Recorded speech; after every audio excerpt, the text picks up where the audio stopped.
বড় বৌমা, সুজয়ের ঘরে কাউকে দেখতে পেলাম না। ওরা নেই নাকি? না মা, ওরা কেউ নেই। আজকে ওরা একটু তাড়াতাড়ি বেরিয়ে গেছে। বলছিল কি কাজ আছে, একেবারে রাতে ফিরবে। তার মানে তো ওরা না খেয়েই বেরিয়ে গেছে। সত্যি ওরা দুটিতে সংসারের জন্য প্রাণ দিয়ে খেটে চলেছে, খাওয়ার সময়ও পায় না। না মা, আসলে কাল রাতে শুতে শুতে একটু দেরি হয়ে গেছে বলে ভোরে উঠতে পারিনি। ঘুম থেকে উঠে দেখি ওরা বেরোচ্ছে মা। আমি জিজ্ঞেস করেছিলাম চা খাওয়ার জন্য, কিন্তু ওদের তাড়া ছিল। কাল থেকে আর একটু ভোরে উঠো বড় বৌমা। তুমি একা হাতে সব না পারলে আমাকেও ডেকে নিও। না মা, আপনি চিন্তা করবেন না, কাল থেকে আমি আরও ভোরে উঠব। সত্যিই তো, সুজয় আর নীলুর জন্যই তো আমাদের সংসারটা চলছে। ওদের একটু যত্ন না করলে চলবে কি করে মা? রাতে কখন আসবে কিছু বলে গেছে ওরা? তাহলে মনে করে ওদের জন্য কিছু খাবার বানিয়ে রেখো বৌমা। হ্যাঁ মা, এখন আপনি ঘরে গিয়ে বিশ্রাম নিন, আমি আপনার ঘরে খাবার দিয়ে আসব। হ্যাঁ যাই, হাঁটুর ব্যথার জন্য বেশিক্ষণ দাঁড়িয়ে কাজ করতে পারি না। আমি আপনাকে একটু পরে রসুন তেল গরম করে মালিশ করে দেব, আপনার ভালো লাগবে, দেখবেন মা।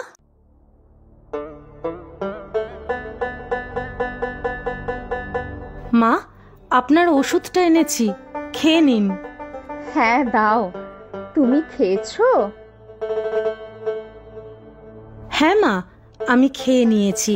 আপনার পায়ের ব্যথাটা এখন কেমন আছে?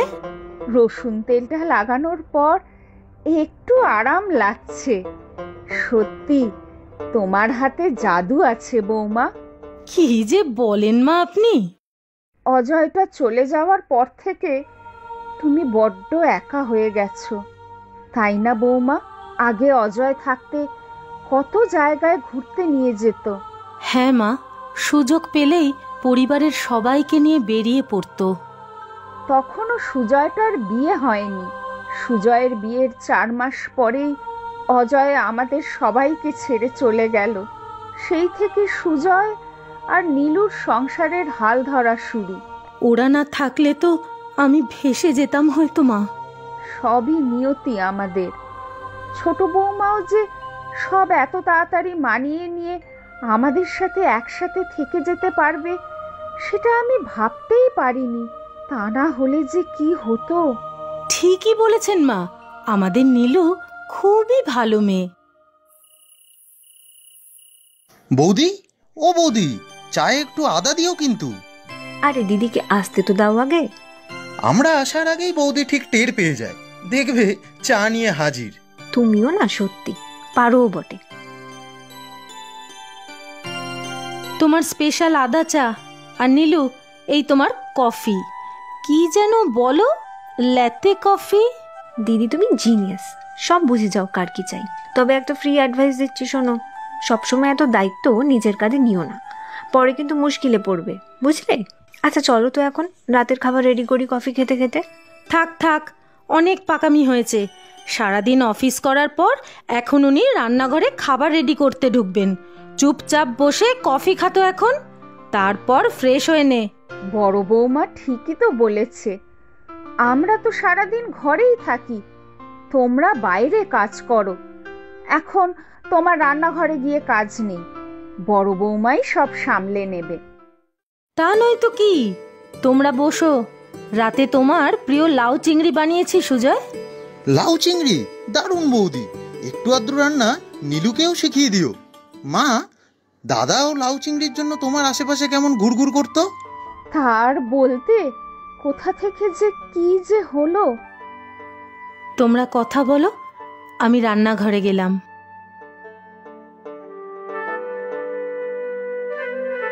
তুমি দাদা ভাইয়ের কথা না তুললেই পারতে দিদির সামনে, দেখলে তো কেমন আপসেট হয়ে গেল।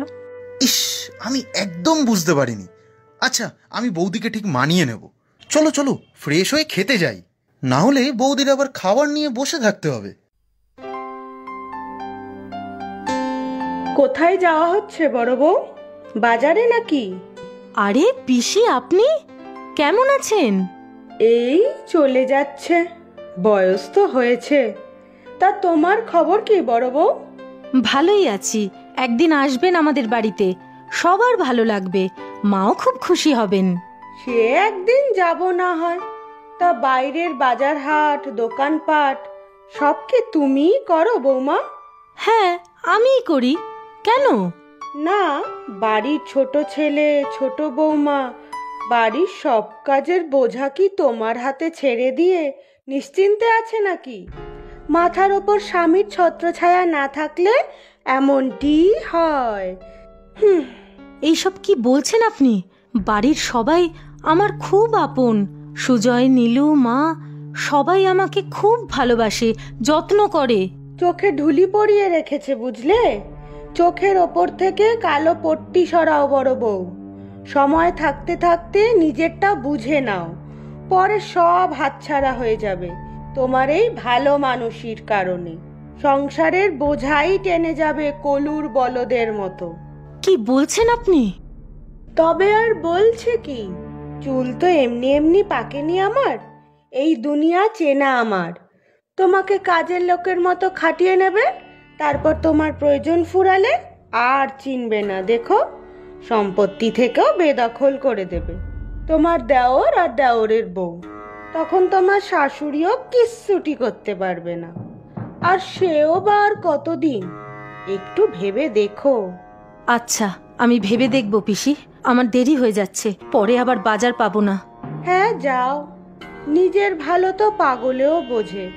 মনে রেখো আমার কথাটা।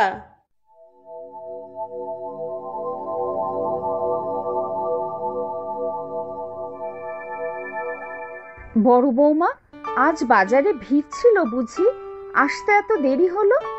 হ্যাঁ, ওই আর কি। রাতের জন্য নীলুর জন্য আজকে একটু কিছু চাইনিজ বানিও না বৌমা, খুব ভালোবাসে মেয়েটা। বাইরে থেকে কিনে খাবে বলছিল, আমি বারণ করলাম। তুমি তো কত ভালো চাইনিজ বানাও।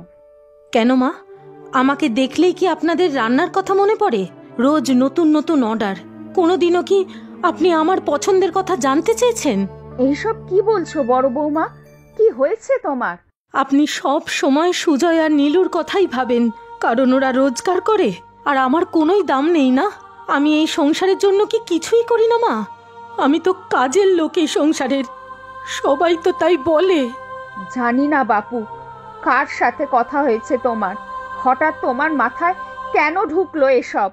সুজয়, নীলু, তুমি সবাই এক আমার কাছে। আমি আর কিছু বলবো না, যা ভালো বোঝো করো তুমি।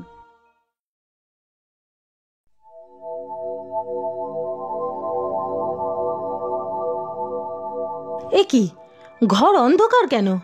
আমি কিছুক্ষণের জন্য বাইরে ছিলাম, ঘরে কেউ লাইটও জ্বালাতে পারেনি। মা, মা, নীলু, কোথায় তোমরা সব? শুভ জন্মদিন বৌদি। শুভ জন্মদিন দিদি। জন্মদিনের অনেক অনেক শুভেচ্ছা বড় বৌমা। মা, নীলু, তোমাদের সবার মনে আছে আজকের দিনের কথা? মনে থাকবে না দিদি? তোমার জন্মদিন বলে কথা।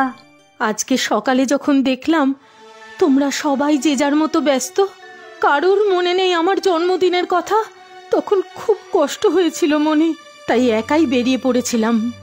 আমি বুঝেছিলাম বড় বৌমা, এই কয়দিন তোমার মনের মধ্যে কিছু তো একটা হয়েছে, যার জন্য তুমি স্বাভাবিক ছিলে না, চুপচাপ থাকতে।